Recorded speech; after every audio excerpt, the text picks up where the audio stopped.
পুরাতন ব্রিজের রড ইট দিয়ে তৈরি হচ্ছে নতুন ব্রিজ। অভিযোগের তীর বরাদপ্রাপ্ত ঠিকাদারের দিকে।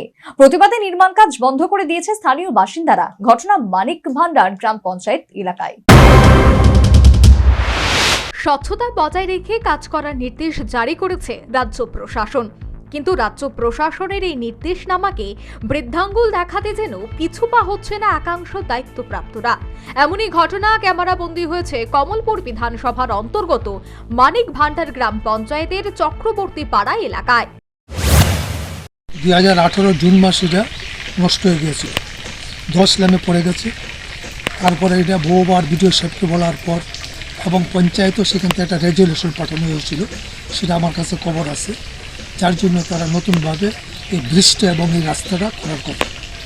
এখন আমরা দেখলাম যে সাম কন্ট্রাক্টর সাম দেব, ঠিক নাম আমি জানি না, সেই সাম দেব এখন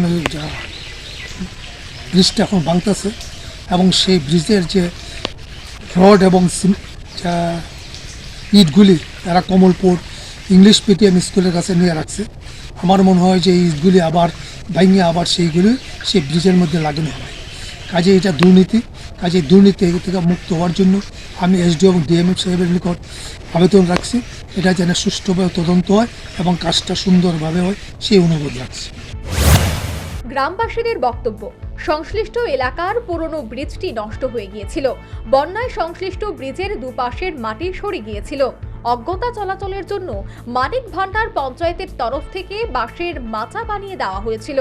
রাত বিকেলে সংশ্লিষ্ট এলাকার মানুষ জীবনের ঝুঁকি নিয়ে এই বাঁশের মাচার উপর দিয়েই চলাচল করছে।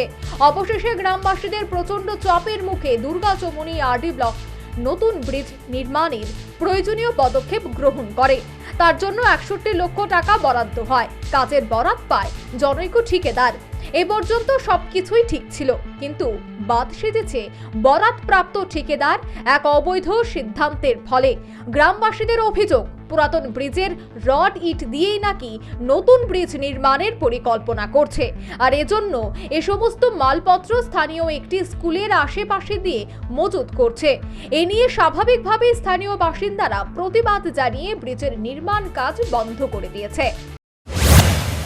যে আপনাদের নতুন জিনিস নতুন আবার নতুন করে কাজ হোক, নতুন জিনিস দিতে হবে। কারণ পুরান ওইখানে নিয়ে আবার ওইটাই ভাঙাই আবার ওই জিনিসটাই নিয়ে আসবো, ওইটাই আগে আগে আমাদের যেন নতুন জিনিসই লাগবে।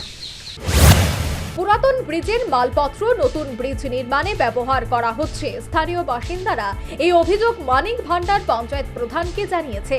গ্রাম পঞ্চায়েত সরাসরি জানান, এই কাজ নিয়ে ব্লকের দায়িত্বপ্রাপ্ত ইঞ্জিনিয়ার কিংবা বরাদপ্রাপ্ত ঠিকাদার কেউই তার সাথে যোগাযোগ করেনি। ওই এলাকার থেকে কিছু লোক এসে আমাকে কমপ্লেন দিয়েছে যে ওই ব্রিজ থেকে ইট নাকি অতীশবাবু না কোন কন্ট্রাক্টর দিয়ে নিচ্ছে, গাড়ি বোঝাই করে 8-10 গাড়ি ইট অলরেডি নিয়ে গেছে। তো অতীশবাবুকে আমি ফোন করেছিলাম, তো অতীশবাবু বললো আমার সাথে এসে দেখা করবে, এখন পর্যন্ত আসে দেখা করেনি। তো আমার প্রশাসনিকভাবে তো মানিক ভান্ডার এরিয়াতে কোনো কাজ হলে আমার অ্যাটলিস্ট আমার জানা উচিত ছিল। তো যেহেতু আপনি প্রধান, হ্যাঁ, আমি প্রধান হিসেবে আমার জানা উচিত ছিল। তো আমি আজ অবধি জানতে পারলাম না এটা কে কাজ করছে বা কে করাচ্ছে, কিভাবে হচ্ছে, এই জিনিসগুলো আমি কিছুই জানতে পারি। আর এখানেই প্রশ্ন উঠছে, এক গ্রাম পঞ্চায়েত এলাকায় উন্নয়নমূলক কাজ হবে, তা স্থানীয় পঞ্চায়েত বা পঞ্চায়েত প্রধান জানবে না? এ আবার কেমন কথা? যারা গ্রামবাসীদের প্রত্যক্ষ ভোটে নির্বাচিত হয়েছেন তারাই তো সংশ্লিষ্ট গ্রামবাসীদের কাছে জবাবদিহি করতে দায়বদ্ধ, আর তারা জানবে না ব্লকের সংশ্লিষ্ট নয়া ব্রিজ নির্মাণের দায়িত্বপ্রাপ্ত ইঞ্জিনিয়ার কোন ক্ষমতা বলে কাজ শুরু করেছেন? প্রশ্ন উঠছে, এই নির্মাণ কাজের ক্ষেত্রে বরাদপ্রাপ্ত ঠিকাদার কি অধিক প্রভাবশালী? যদি ব্লক থেকে এই ব্রিজ নির্মাণের টাকা অনুমোদিত হয়ে থাকে, তাহলে পঞ্চায়েত সমিতি কি সংশ্লিষ্ট গ্রাম পঞ্চায়েতকে এই বিষয়ে অবগত করেনি?